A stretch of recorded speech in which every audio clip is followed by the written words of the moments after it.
안녕하십니까. 중국 현지에서 실전무역 22년째인 무역하는 다니엘입니다. 이 시간의 주제는 알리바바 리스크 방어 실전 사례 7개입니다. 제가 중국 현지에서 무역을 하며 직접 경험했던 실전 사례들을 소개드려 알리바바를 활용한 거래에서 발생할 수 있는 리스크들을 사전에 방어할 수 있게 하고자 시간을 마련하였습니다. 예전에는 포워딩이란 용어로 포괄되었던 국제무역 업무가 최근에는 해외 직구, 구매 대행, 무역 대행 등으로 용어는 세분화되고 개념의 정리도 달라져 있습니다. 이것은 국외와 이루어지는 국제상거래가 활발하다는 증명이기도 하고 우리 모두가 글로벌 경제의 범위 내에서 생활하고 있다는 뜻이기도 하겠습니다. 국제상거래가 지속적으로 증가하며 뜻밖의 실적과 수확으로 기뻐하며 희망에 부푼 경우도 봤고요. 또는 대박을 내서 성장 가도를 달리게 된 기업도 봐오고 있습니다. 반대로 작게는 재물의 손실로 힘들게 되거나 크게는 사업에 치명적인 상처를 입고 고전하는 경우도 봐왔습니다. 국내 거래에서도 리스크는 있고 뜻하지 않던 사고가 발생하면 해결이 쉽지 않지만 그나마 마련된 법제와 인간적 관계 등을 이용해서 근접하는 타결점은 찾을 수는 있지 않겠습니까? 하지만 국제간 거래에서는 사고가 발생한다면 매껍질의 노력에도 해결의 방법을 찾기가 어려울 수가 있습니다. 일반인들에게 국제법이라는 것은 사실 유명무실하기도 하고 그리고 국가별 관습과 문화가 달라 인간적인 호소로 해결한다는 것도 가능성이 희박하고 그 나라의 법제를 이용해서 해결한다는 것도 비용적으로 어느 쪽으로 결코 쉬운 일이 아닙니다. 그래서 국제상거래에서 발생할 수 있는 리스크는 어떤 것들이 있는지 이 시간을 통해 인지하고 방어해보자는 목적으로 이 주제를 마련해 봤습니다. 특히 최근 국제상거래에서 가장 많은 비중을 차지하는 알리바바 플랫폼을 통한 거래에서의 실전 사례들을 소개하게 되었습니다. 알리바바는 현대 온라인 마케터들과 기업인들의 핫 아이템입니다. 알리바바 플랫폼은 중국뿐만 아니라 세계에서도 비교 대상이 없는 세계 최대의 온라인 거래 중개 플랫폼, 즉 기업과 기업을 중개한다고 하여 B2B 사이트라고도 하죠. 중국과 인접한 지리적 여건을 가진 대한민국의 온라인 마케터들과 기업인들의 알리바바 플랫폼을 이용한 구매와 판매는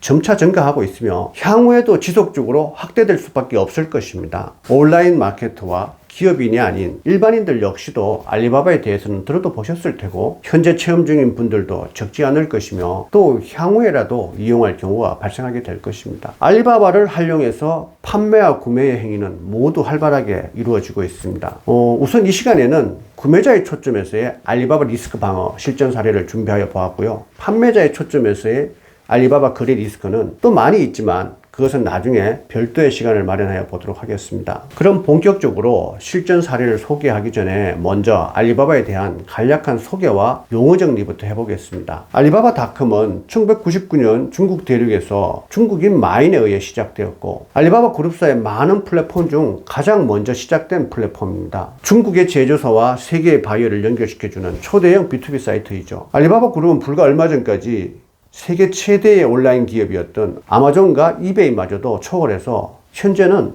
세계 최대의 전자상거래 기업이 되어 있습니다. 이 알리바바 그룹이 보유한 플랫폼들은 상당수가 있는데 지금 주제로 삼고 말씀을 드리는 알리바바닷컴 외에도 타오바오, 티몰, 알리익스프레스, 나자다 등이 있습니다. 알리바바닷컴은 중국 알리바바인 1688닷컴과 국제 알리바바인 알리바바닷컴으로 구분이 되는데 제가 이 시간에 언급하는 알리바바는 양자를 모두 포괄하기도 하지만 그래도 중국 알리바바인 1688닷컴에 좀 더 힘이 실려 있습니다. 알리바바 플랫폼의 회원은 무료 회원인 일반 회원과 유료 회원인 기업 회원으로 구분이 되어 있는데 제조기업, 수출기업, 특판기업 등의 판매를 목적으로 하는 기업 회원으로 250만 개에 육박하는 중소기업이 대거 참여하여 있다는 것이 주목해야 하는 부분입니다. 마인의 후계자로 알려진 알리바바 그룹의 장룽 주석은 작년 2020년 7월에 있었던 알리바바 연간 재무보고에서 2036년까지 1000만 개 중소기업과 협력하겠다는 비전을 발표하기도 했는데 글로벌 팩토리인 중국이 아니면 감히 엄두도 낼 수 없는 숫자라고 할 수 있겠습니다. 낮은 인건비와 풍부한 인적 자원으로 1900년대 후반까지 글로벌 팩토리라고 불려졌던 중국이 아니겠습니까? 이러한 중국도 부의 축적과 인건비의 상승으로 인해 2000년대 초부터 탈중국 현상이 발생하고 중국을 대신할 국가로 베트남, 인도네시아, 태국 등등의 동남아 국가에 힘을 실어왔지만 현재까지도 여전히 중국은 글로벌 팩토리의 역할을 하고 있습니다. 이런 현실에서 세계인들은 물품을 구매하고 생산하고 개발하기 위해서 중국과 컨택을 해야지만 하고, 이들에게 중국으로 열려있는 길은 과거에는 실크로드였겠지만 현대사회에는 바로 이 알리바바닷컴이라고 할 수 있겠습니다. 중국에서 언급하는 알리바바닷컴은 중문 알리바바, 즉 1688닷컴이고, 국제 알리바바나 글로벌 B2C인 알리익스프레스는 1688닷컴에서 파생된 것입니다. 1688이라는 숫자는 중국어로 발음하면 야오리오바바입니다. 숫자 1688을 야오리오바바로 읽을 때는 알리바바의 중국어 발음인 알리바바와 아주 유사합니다. 제가 지금 발음하는 것을 들으실 때 유사하다는 생각이 드시지 않습니까? 야오리오바바, 알리바바 비슷하게 들리시죠? 1999년 시작 단계에서는 alibaba.com.cn이라는 URL을 사용하기도 했었는데, 추후 국제 알리바바와의 혼동을 없애기 위해 유사음인 1688.com이라는 URL을 고정하여 사용하게 되었고, 중국인들은 여전히 1688.com 사이트를 불러서 알리바바라고 합니다. 저희 현지 에이전트들은 국제 알리바바나 알리익스프레스보다는 1688.com의 이용이 월등히 많습니다. 알리익스프레스.com은 소매 사이트 개념이니 이 시간에는 논의의 대상으로 하지 않아도 되겠습니다. 저희는 언어적 문제가 없어서 중국어 베이스인 1688.com 활용에 불편함이 없는 탓에 1688.com의 이용 빈도가 월등히 높기도 하지만, 국제 알리바바인 알리바바닷컴은 1688.com에 비해 여러 문제점이 있습니다. 첫째, 달러화로 게시되어 가격이 비쌉니다. 국제 알리바바는 해외 구매자를 대상으로 하니 게시 금액이 달러화입니다. 위안화를 달러로 환산하는 과정에서 환차로 손실을 보지 않을 정도의 보수적인 환율로 적용을 하겠죠. 그러면 당연히 책정 금액은 높아질 수밖에 없습니다. 둘째, 경쟁 기업이 적으면 가격이 비쌉니다. 1688.com의 기업 회원수가 2018년도 기준 200만 개를 초과한 것에 비해 국제 알리바바는 10분의 1에 미치는 약 20만 개 기업입니다. 물론 기업 회원수가 20만 개라는 것은 엄청난 숫자이긴 하지만 1688.com에 비해서는 판매자 간 경쟁이 치열하지가 않고, 그런 까닭에 책정 금액이 아무래도 1688에 비해서는 높은 편이라고 볼 수 있습니다. 셋째, 상품 설명이 부족합니다. 중국어가 모국어인 중국인이 외국어로 하는 상품 설명에 언어적 한계가 있지 않겠습니까? 기능, 특징, 사양, 이용법 등의 설명이 실제와 차이가 있거나 잘못된 표현들이 제법 있습니다. 이로 인해 제품 가격도 변동이 잦은 편입니다. 게시되어 있는 제품 판매 금액이 막상 실무 상담을 하면 기능 변경이라든지 옵션 추가라든지 상품 단종, 재고 소진 등의 이유로 가격이 높게 변경되는 경우가 발생합니다. 넷째, 가격과 품질을 비교하기가 쉽지 않습니다. 참여 기업과 상품 수가 1688에 비해 10분의 1 수준이다 보니 다양한 상품과 제조업체를 수배하기에도 부족함이 있고, 경쟁업체들 간의 가격과 품질을 비교하기가 쉽지 않습니다. 다섯째, 판매 기업에 대한 검증과 확인이 어렵습니다. 국제 알리바바의 거래 대상은 해외 바이어이지 않습니까? 거래에 대한 피드백이 중국 내 고객들과는 달리 적극적이지 않습니다. 또한 내수 거래가 아닌 수출 거래에서 실제 거래액과 거래 규모 등이 정확한 자료는 남겨지지 않아 실적을 근거로 한 분석과 검증이 어렵습니다. 제가 국제 알리바바를 통한 거래를 피하는 5가지 이유, 여러분들 이해가 되셨을까요?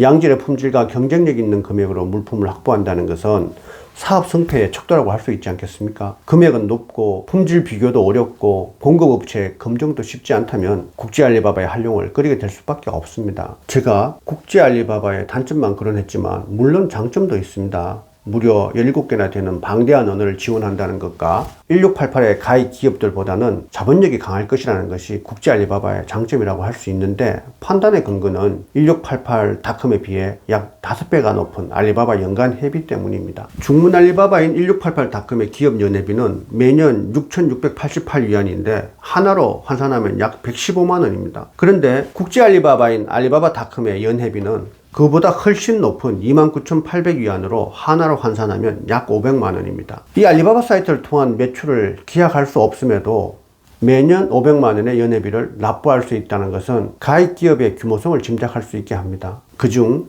매년마다 500만 원의 회비를 납부하며 몇 년째 회원을 유지하고 있는 기업들은 수출 의존도가 높을 것이며 내수 기업들과는 달리 글로벌 비즈니스 마인드를 가진 기업이라고 할 수 있겠습니다. 하지만 500만 원의 연회비를 납부하는 국제 알리바바의 참여 기업들도 결국에는 저희와 사고와 관념의 차이가 현저하게 있는 중국 기업이라는 것을 항상 염두에 두셔야겠습니다. 1688.com은 200만 개가 넘는 기업 회원, 즉 제조기업, 판매 전문기업, 수출 전문기업들이 대거 참여하여 그들만의 리그를 펼치고 있는 비즈니스 전쟁터입니다. 치열한 경쟁에서 살아남기 위해 현실적이고 실리적인 가격과 품질을 제시하고 다양한 디자인과 아이디어를 선보이려는 노력들을 부단히 하고 있는 현장입니다. 이러한 넘치는 자원 속에서 좋은 상품과 좋은 기업을 수비한다는 것은 보다 용이하지 않겠습니까? 물론 이 많은 1688닷컴의 참여 기업들 중 신뢰할 만한 우량 기업을 찾는 것은 결코 쉬운 일이 아닙니다.